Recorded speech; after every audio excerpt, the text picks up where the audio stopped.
Morning, friends. Welcome back. Welcome if you're joining for the first time.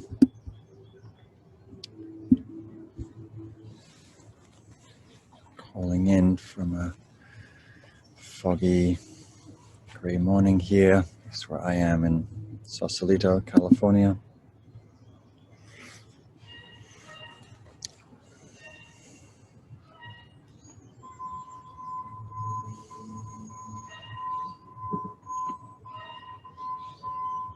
Happy to say that the smoke, at least where I am, is a little less than it was yesterday, although the fires, so I hear, are really raging up in, at least locally where we are, Sonoma County. The last I heard was up to 75,000 acres, which is amazing in less than 48 hours.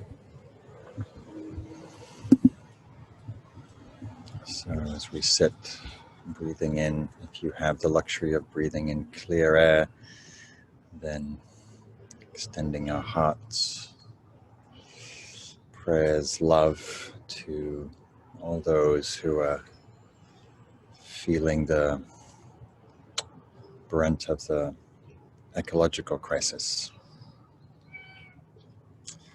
I was just watching last night beautiful nature series by David Attenborough, wonderful English nature filmmaker. I grew up watching his beautiful work, and I'm not sure how long he's been doing it, but probably for many, many decades. And his last series, Planet, which I'm sure many of you have seen, which is extraordinarily, stunningly beautiful photography of the incredible, amazing wonders and beauty of this planet. Forests, oceans, mountains, and all the wild creatures. And as far as I am aware, he was somewhat slow to really take on the reality of the climate crisis. And so I'm very happy that his last series, Planet, was really dedicated to tracking not just the beauty and the wonder and the magicalness of this earth, but also the fact that so many of those beautiful species and forests and ecosystems that he so loved and filmed so beautifully are now under tremendous threat. And so I think his hope for that series was to really use his platform to help wake people up to the crisis. Some of us don't need waking up. Some of us are living with very clear evidence, whether it's floods, more powerful storms, fires, whatever the particular flavor or iteration of the climate crisis. And it's really hard to bear witness, hard to wake up and read about the fires or the loss of habitat, or because we come here, all of you who are sitting here have a beautiful connection to the earth, the love of the earth, and so it's tender in the heart. I can feel a tenderness in my voice as I'm speaking about it. People are asking me what's the sound in the background. It's the sound of our kittens. We've got young kittens, and they want to come out with me onto the rooftop. But there'd be a little bit of a distraction for me as they try leaping off from 30 feet. So yeah, that's what you're hearing if you're hearing the cries. They're happy, just wanting to be closer.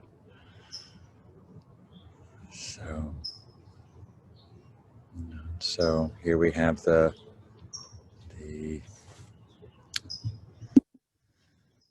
wild polarity, or the wild range of life, the beauty and the sorrow, the joys and the tenderness, the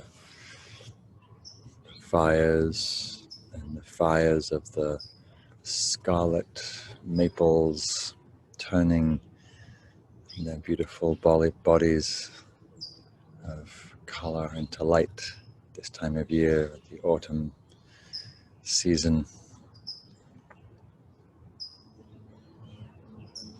And you can hear the chattering of birds, and at the same time you might be sensing the smoke in the air. So, as I've spoken a lot in these meetings, these morning practices, that our work is holding it all, holding the beauty, the joy, the wonder, the magicalness of this earth, and also whatever's not so easy to hold, the loss, the ill health, the pandemic, fires, whatever personal struggle or anxiety or fears that you're going through, as people let me know that they are.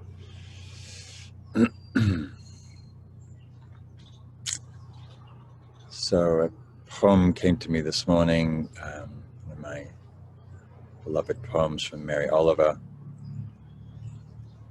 where she talks about the black fires of loss. And so I thought, well, I'll read that poem. Seems like a good poem as any. And she's speaking in a way to what I'm pointing to, this polarity, this duality, can't think of quite the right word, this way that we're asked to hold all of it. And it's called In Blackwater Woods.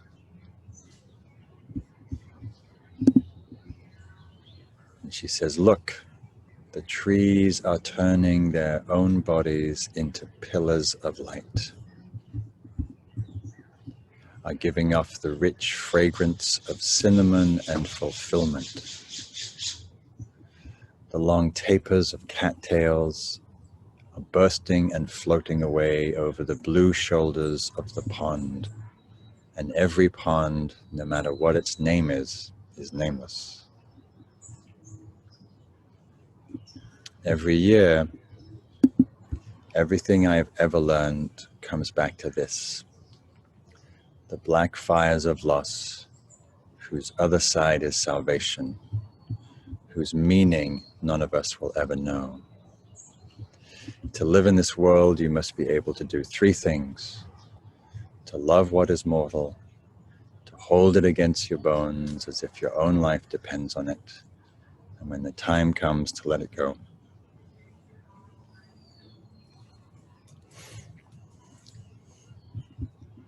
To let it go.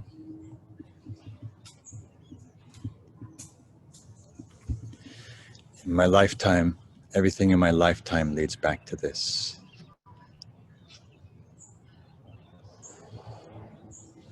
The fires in the black river of loss, whose other side is salvation, whose meaning none of us will ever know. To live in this world, you must be able to do three things: to love what is mortal, to hold it against your bones as if your own life depends on it, and when the time comes, to let it go, to let it go. So these are very beautiful words. So let's sit together.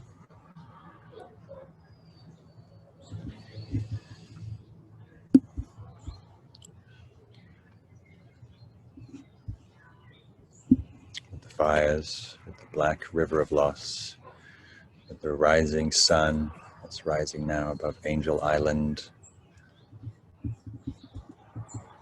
ruby red globe that's colored by the particulates in the air from the fires.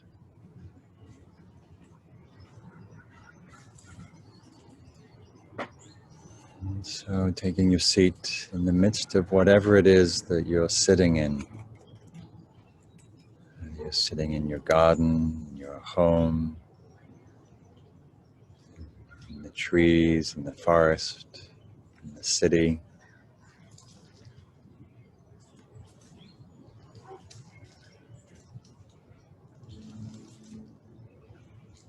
And whatever you're sitting in the chamber of your heart, whatever's present here this morning, a whole range of feeling, maybe quiet, maybe sad, maybe happy, peaceful, maybe joy, maybe fear, angst, a simple tenderness or vulnerability.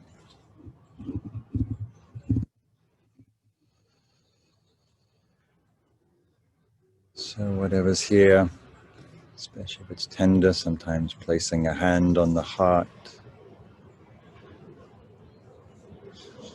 it's a gesture of kindness, it's a gesture of self-compassion.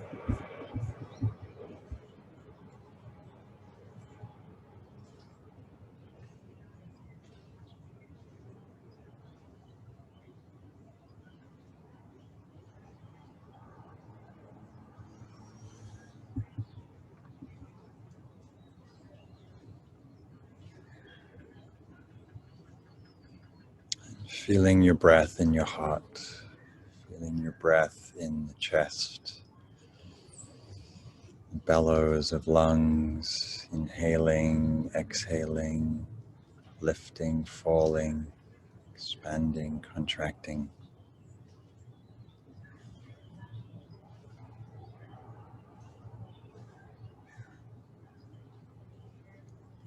And as you inhale, breathing in the goodness of the world, breathing in the fresh air, the oxygen released from the generosity of trees, and plants, grasses, plankton, all around you. Breathing in beauty, breathing in the goodness of people,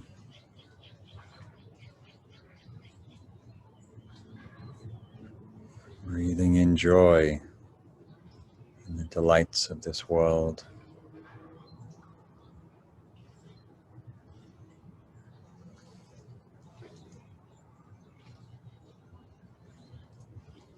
Breathing in the beauty of flowers, forests, mountains, rivers.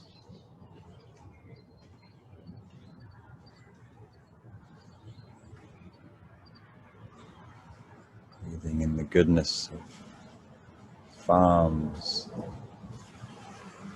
children, all the beautiful species of this world. Soaking up the goodness.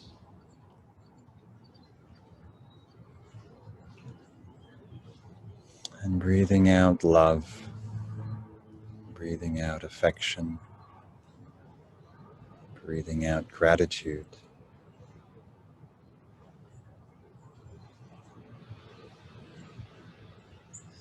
Breathing out benevolence.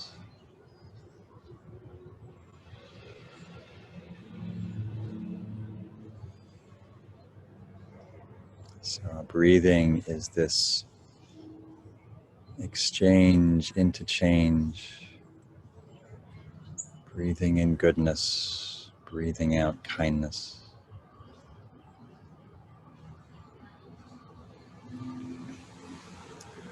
And everything that you see, hear, taste, touch, see,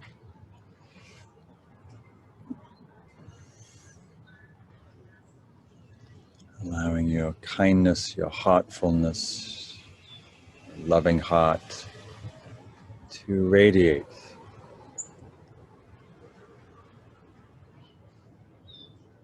to the birds around you, to the trees around you, to the air around you, and the clouds and the sky around you, to the ground under you.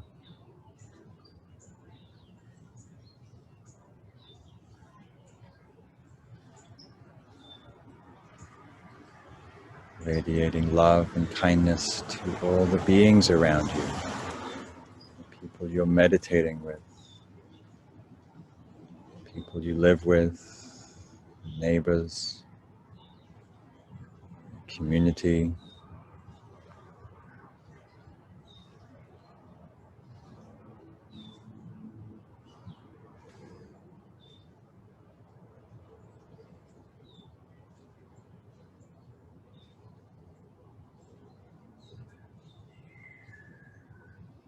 Breathing in goodness, breathing out kindness.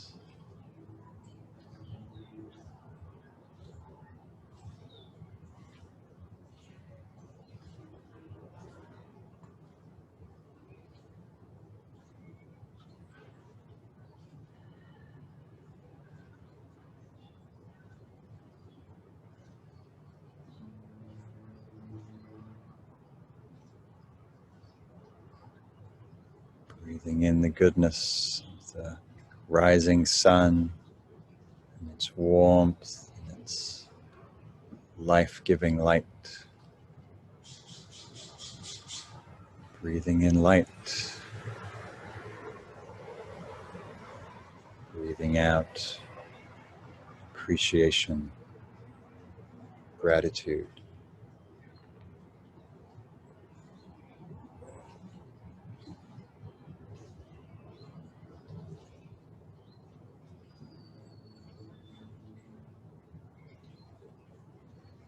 And so letting this be the orientation of your practice.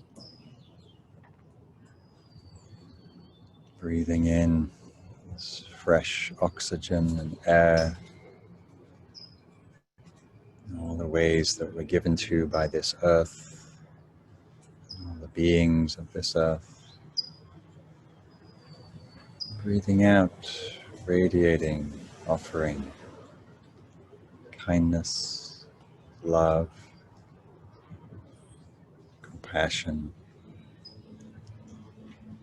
gratitude.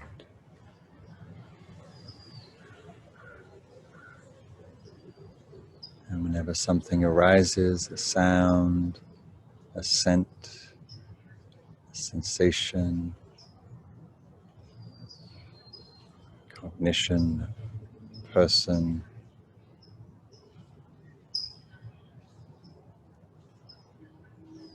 whatever touches you, the breeze, the sunlight,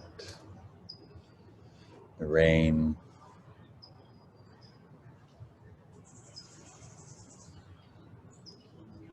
images of people, beings,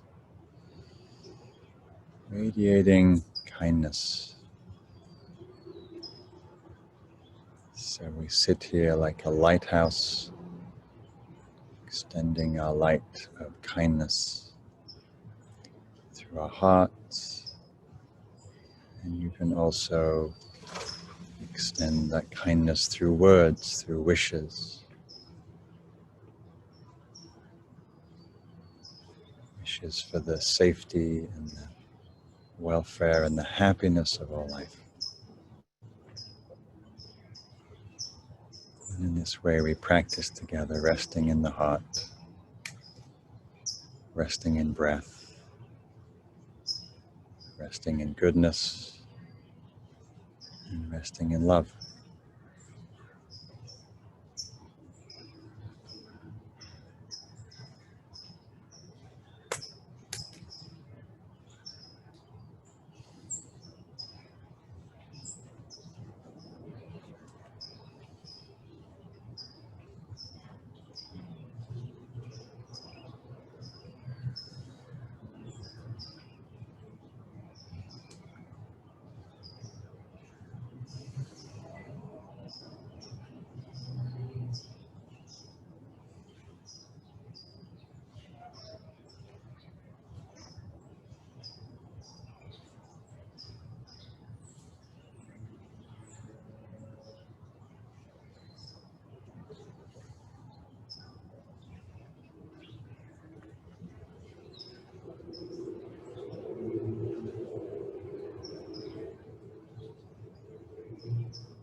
And if you notice your attention wanders into thought and the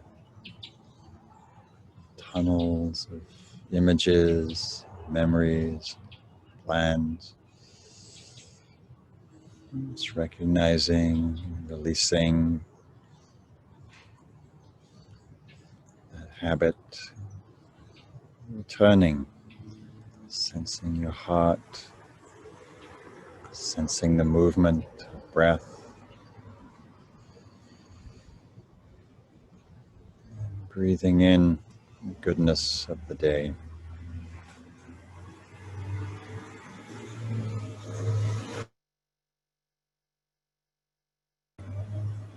Breathing out kindness, breathing out gratitude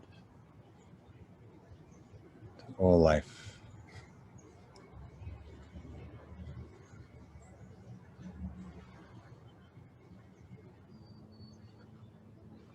Radiating friendliness, radiating love,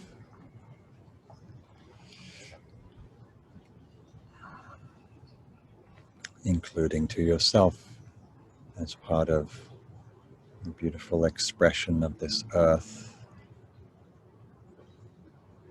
including everybody here on this meditation, including all peoples, all species, all forests, oceans, lakes, rivers, mountains, prairies, farms,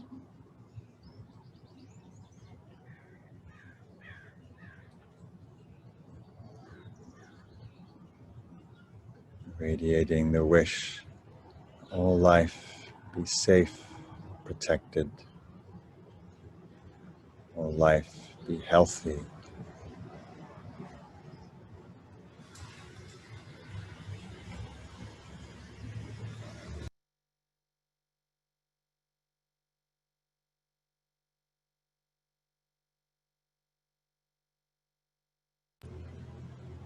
Your life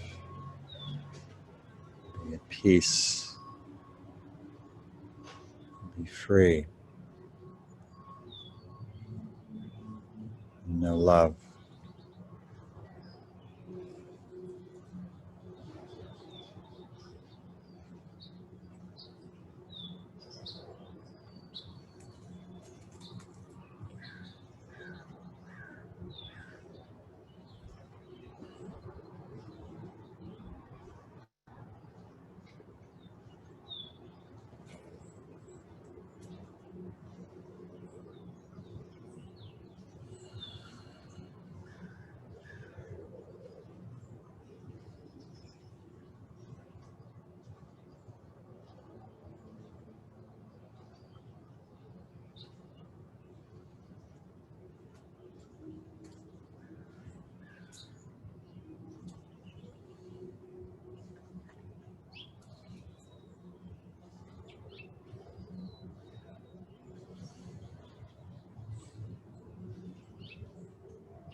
In these last couple of minutes, just resting quietly in the heart.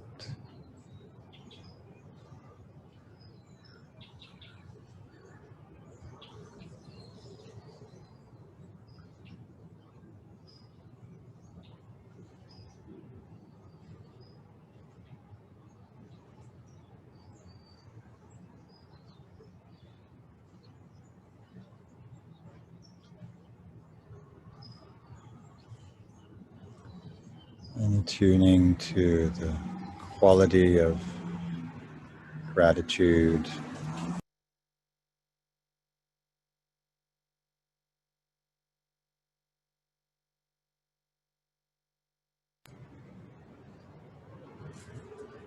to any thankfulness, appreciation, the life around you, above you, below you, for this day.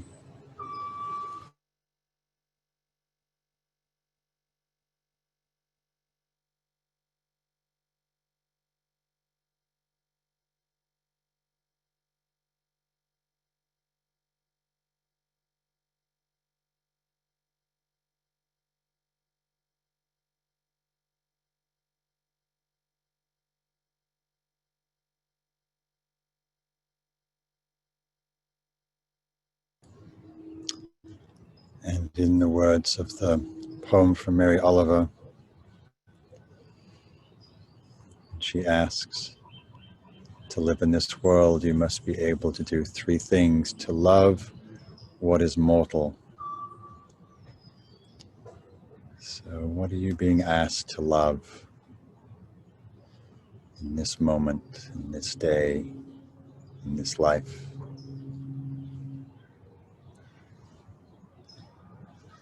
And then she asks to hold it against your bones, to hold what you love against your bones, as if your own life depends on it.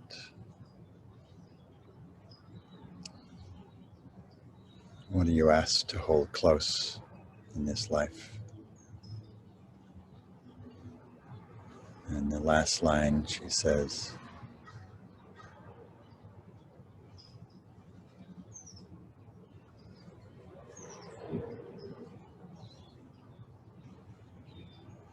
and when the time comes to let it go, to let it go. So what are we being asked to release, to not cling to not hold on to? Particularly, as the Buddha spoke so often, to release that which is causing suffering to ourselves or others.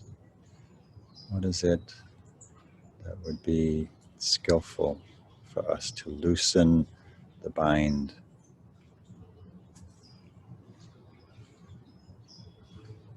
What is it we cling to that's actually doesn't serve? And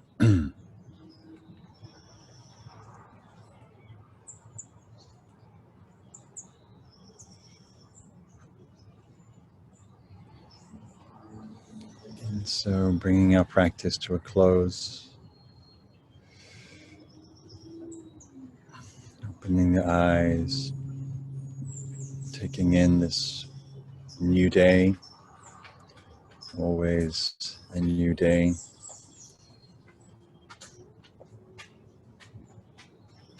And noticing what's present in your heart. As we've attuned to gratitude, to love, to taking in goodness, to breathing out kindness and gratitude. It's what's present here with the influence of that practice.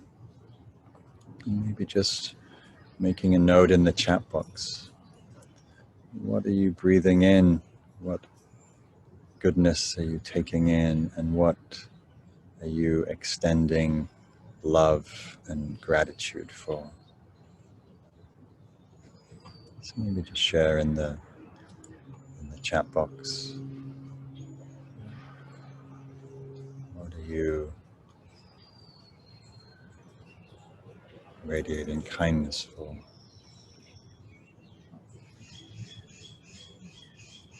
gratitude, love.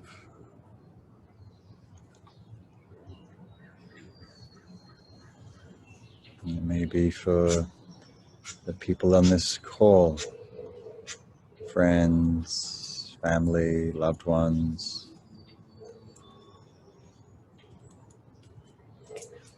parents, children, friends, animals, trees in your yard, flowers in your garden, birds in the skies, the rising sun, the firefighters who are risking their lives every day, risking their lungs every day to protect people and beings and forests. So many things to love, so many things to be grateful for, and also so much goodness in the world to attune to. It's very easy in these times to attune to all that's rotten and all that's wrong with the world and all the ways the world is seemingly going in directions that don't seem to be life-serving. And it's important that we also attune to beauty, goodness, and to extend our compassionate hearts and our love for each other and the world, and to move in the world with that kindness, particularly in these times where there's such a lot of stress and challenge. So, my friends, always lovely to be with you. I never know what I'm going to say when it comes around to saying. I had no idea I'd be speaking about love and gratitude and breathing in goodness and breathing out kindness, but being touched by the fires and being touched by the red rising globe of the sun and touched by you and the pain I know is in so many people's hearts and tenderness in my own heart, and hearing the cries of the world and the cries of the kitties and all of it. So, but the Greeks had the whole catastrophe, the goodness and the sorrows and the beauty and the challenge. So may we, as my dear friend Sharon Salzberg talks about, have a heart as wide as the world, have a heart as wide as the world to take in and hold all of this life. May we be able to accommodate and find room in our heart to care for ourselves, for each other, and for life in this beautiful planet. And may we do all we can to support life here, including those of us in in the United States, supporting getting the vote out and voting in people locally, at state level, at national level, who really care about this planet and the beings in it. So we actually have some governance that really is committed to working radically with the climate crisis, the ecological crisis. So friends, much love, take care, be well,